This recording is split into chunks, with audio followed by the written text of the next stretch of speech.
Let's get right to our panel now. MSNBC.com national reporter Erin Carmone joins us, as well as MSNBC political analyst Zerlina Maxwell. And joining us appropriately from the penalty box this afternoon is Republican strategist Hogan Gidley. Erin, let me start with you. The president apologised for the small percentage of individuals on the private independent insurance market who may end up losing their plans and they may end up having them cancelled. But do you think the apology will satisfy critics or fuel them? I don't think it will satisfy critics. These are the same people who have been spreading lies, frankly, intentional lies about the Affordable Care Act from the death panels onward. I mean, the president hopes, I assume, that it will go away if he just says, I sort of apologize using the passive voice. But this is not about the truth of the flux that the people on individual plans are experiencing. This is not about concern for them. If Republicans were really concerned about people losing their health insurance, they should be demanding apologies from the 11.4 million people who are not getting insurance coverage under Medicaid because Republican governors have refused to expand it. They are the ones who should be answering for that. Wow, OK. Hogan, now that the president has apologised for misspeaking and given his promise that the website problems will be resolved by the end of this month, where do Republicans go next in their endless strategy of opposition to the Affordable Care Act? Well, we're still waiting for some of the results of the things he said he was going to do. There was no mention of bringing Sebelius in and talking some of the strategy of what they're going to do to actually fix this thing. He continued to kind of rattle on and rail on some politics, some talking points that are tired, and quite frankly, he misled the people. Everybody knows that. I mean, he quite frankly lied to the American people. And one of the things I found so fascinating about the I'm sorry was, I'm sorry that you find yourself in that situation. The I'm sorry is great. How does that help someone who lost their plan? What are you going to do? Are you going to keep that promise? Are you going to go back and allow them to keep their plan?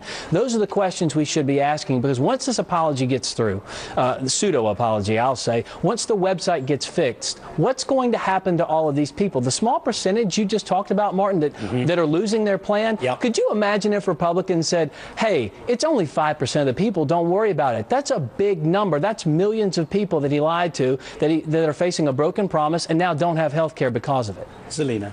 Well, I think that the apology is the difference between the president and the GOP. The GOP shut down the government. We nearly defaulted on the debt ceiling for a second time, and then there's no apology. So he streamlined his talking points during the run-up to the passing of the bill, while Republicans were talking about death panels, right? So, you know, it's a little bit of play with the language, but I think that the president is owning up and doing his job as president of the United States, and Republicans who don't govern the country, that's the difference between the president and the people who have temporarily lost their insurance. They're going to be eligible for better plans. They're going to be eligible in many cases for subsidies. There may be a number of people who are going to end up paying more, but they're paying more up front as opposed to finding out when something bad happens to them. And Hogan, isn't it true that we've heard Michelle Bachmann say that children, the elderly and mothers are literally going to die when the Affordable Care Act became law, and that doesn't appear to have happened yet? You get the point, don't you, Hogan, that the lying has been, and the deceit has been flowing from the rivers of republicanism? Well, it's flowing on both sides. I mean, look. Well, I don't think that's entirely fair, but go on. Well, broken promises, that's just part of campaigning, and that's a sad part of campaigning, and one of the reasons so many people are turned off. I understand that the president is now trying to nuance, you know, if the insurance hasn't changed since the plan was passed. Well, if has become the new is, because he's trying to nuance something that he was very clear about. He ended the sentence with period. It won't change one bit. There is no equivocation there. It is factually true that the president made those comments, and he continues to make that make that claim. And now this apology is quite frankly embarrassing. You don't get a medal for doing your job. You messed up. Come out and say I messed up. Now we're going to fix it. Tell me how you're going to fix it. That's what we really missed, I think, from the Chuck Todd interview. There was no fix. Okay, Erin, this week Rand Paul has been exposed as a plagiarizer par excellence. Multiple plagiarism. I mean, every single day we look them up. It's wonderful, isn't it? It would be Dueler as well, from what I understand. Yeah.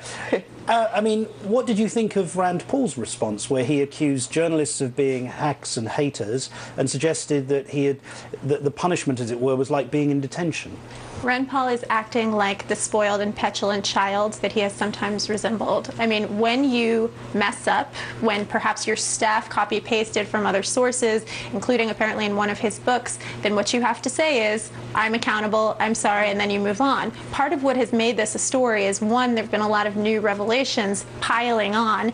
He's a man who's tried to style himself as an intellectual leader, but also his anger and his petulance. I mean, this is somebody who wants to be a leader of the party, but he can't even be accountable to what happened here. Hogan, given the standard you just set the president, how do you think Rand Paul has performed? Not well. I think I'm going to agree with the three of you in that room back there. Listen, the fact remains is one of the biggest problems I have with Rand Paul is Rand Paul a fraudster? Well, he used the word haters, which is my biggest problem in the whole thing. That's just weird for him to use anyway. He shouldn't be allowed to. But regardless of that, come out and admit your mistakes. Say you're sorry. And if it was a staff issue, make the adjustments on the staff. He plagiarized some things. Fine. Come out and say I'm sorry and move on to something else. Him continuing to blame other people and call them haters, that's what's making this continue to go on for much longer than it should. Zerlina, your response to that and Rand Paul's performance? Well, I think, Wikipedia, that's the high school way to plagiarize, so I think that's interesting. But also, he wants to be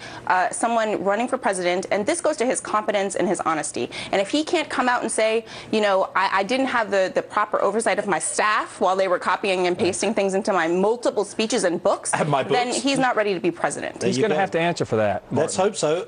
Erin Carmone, Zerlina Maxwell and Hogan Gidley, thank you all so much on this Friday afternoon. Thank you. Coming up, as we approach Veterans Day, we'll pause to salute America's bravest